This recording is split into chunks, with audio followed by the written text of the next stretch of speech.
Hello students, আমি প্রীতি ma'am জ্ঞানজ্যোতি coaching সেন্টারের পক্ষ থেকে তোমাদের সকলকে জানাই আরও একবার স্বাগত। তো আজকে আমি তোমাদের সেকেন্ড সেমিস্টার মেজর এডুকেশনের একটি টপিক নিয়ে আলোচনা করব। দেখো তোমরা স্ক্রিনে সামাজিক স্তর বিন্যাসের বিভিন্ন সংজ্ঞা, ঠিক আছে, সামাজিক স্তর বিন্যাসের যে সংজ্ঞাগুলি রয়েছে তার মধ্যে কয়েকটি নিয়ে আজকে তোমাদের সঙ্গে আলোচনা করব। সামাজিক স্তর বিন্যাসের ধারণা কিন্তু আমি আগের ভিডিওতে দিয়ে দিয়েছি। তো চলো দেরি না করে আলোচনা শুরু করা যাক। দেখো এখানে প্রথমেই বলেছে বিভিন্ন সমাজতত্ত্ববিদ বিভিন্নভাবে সামাজিক স্তর বিন্যাসের সংজ্ঞা প্রদান করেছেন। এর মধ্যে বিশেষ কয়েকটি সংজ্ঞা নিয়ে নিম্নে তোমাদের সঙ্গে আমি আলোচনা করব, ঠিক আছে। প্রথমেই দেখো, যার কথা না বললেই নয়, জিসবার্ট, ঠিক আছে। জিসবার্টের মতে প্রাধান্য ও বশ্যতার পরিপ্রেক্ষিতে পরস্পর সম্পর্কযুক্ত স্থায়ী গোষ্ঠী বা শ্রেণীতে সমাজের যে স্তরভাগ তাকে সামাজিক স্তরবিন্যাস বলা হয়। তাহলে জিসবার্টের মতে সামাজিক স্তরবিন্যাস কি, তিনি তার সংজ্ঞায় কি বলেছেন? তিনি তার সংজ্ঞায় বোঝাতে চেয়েছেন যে প্রাধান্য ও বশ্যতা, ঠিক আছে, বশ্যতার পরিপ্রেক্ষিতে পরস্পর সম্পর্কযুক্ত স্থায়ী গোষ্ঠী বা শ্রেণীতে সমাজের যে স্তরভাগ তাকে কিন্তু সামাজিক স্তরবিন্যাস বলা হয়, ঠিক আছে।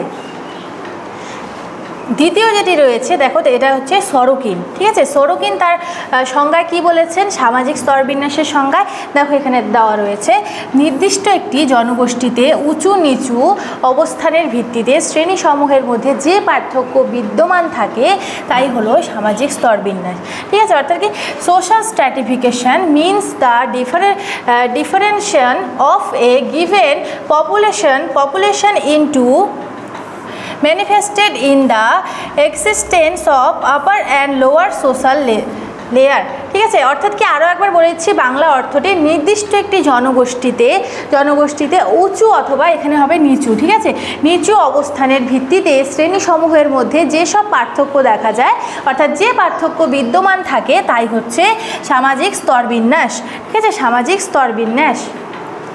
তো তৃতীয় দেখো যেটি রয়েছে সামাজিক স্তরবিন্যাসের সংজ্ঞায়, সেটিও কিন্তু খুব গুরুত্বপূর্ণ। তোমরা কিন্তু দেখো স্ক্রিনে দেওয়া রয়েছে, তোমরা কিন্তু খাতায় লিখে নিতে পারো খুব সুন্দর করে, ঠিক আছে, খুব সুন্দরভাবে এখানে ব্যাখ্যা দেওয়া রয়েছে। তো দেখো তৃতীয়ত রয়েছে সামাজিক স্তরবিন্যাসের সংজ্ঞায় টিবি বোটোমোর বলেছেন, দেখো টিবি বোটোমোর বলেছেন যে সকল সমাজ কাঠামোতে বিভিন্ন স্তর ও শ্রেণীর সমাজের বিভাজন এবং তার ভিত্তিতে যে ক্ষমতা ও মর্যাদার ক্রমোচ্চ বিন্যাস পরিলক্ষিত হয় তাকেই বলা হয় সামাজিক স্তরবিন্যাস। তাহলে তার মতে কি, বোটোমোরের মতে তিনি বলেছেন যে সকল সমাজ কাঠামোতে বিভিন্ন স্তর ও শ্রেণী সমাজের বিভাজন রয়েছে, ঠিক আছে, সকল স্তরে কিন্তু শ্রেণী বিভাজন রয়েছে এবং তার ভিত্তিতে যে ক্ষমতা বা মর্যাদার ক্রমোচ্চ বিন্যাস পরিলক্ষিত হয়। অর্থাৎ কি, এই যে সামাজিক স্তরবিন্যাসের মধ্যে যে সমাজের যে বিভাজন রয়েছে তার উপর ভিত্তি করে যে ক্ষমতা, তারপর হচ্ছে মর্যাদার ক্রমোচ্চ বিন্যাস পরিলক্ষিত হয় তাকেই বলা হয় কি সামাজিক স্তরবিন্যাস, ঠিক আছে। তো দেখো সামাজিক স্তরবিন্যাসের আমি 3টে সংজ্ঞা এখানে দিয়ে দিয়েছি। এটা কিন্তু তোমাদের 3-এর কোশ্চেন আসতে পারে, তোমরা কিন্তু দেখো ভালো করে এখান থেকে লিখে নিবে, ঠিক আছে।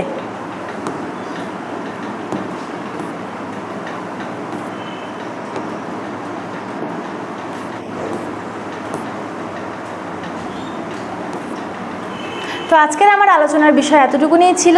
দেখা হচ্ছে পরের ভিডিওতে, এবং ভিডিওটি শেষ করার আগে তোমাদের ছোট্ট একটি ইনফরমেশন দিতে চাই। তোমরা যদি জ্ঞানজ্যোতি কোচিং সেন্টারে অনলাইনে যুক্ত হতে চাও তাহলে দেখো স্ক্রিনে 2টো নাম্বার দেখতে পাচ্ছ।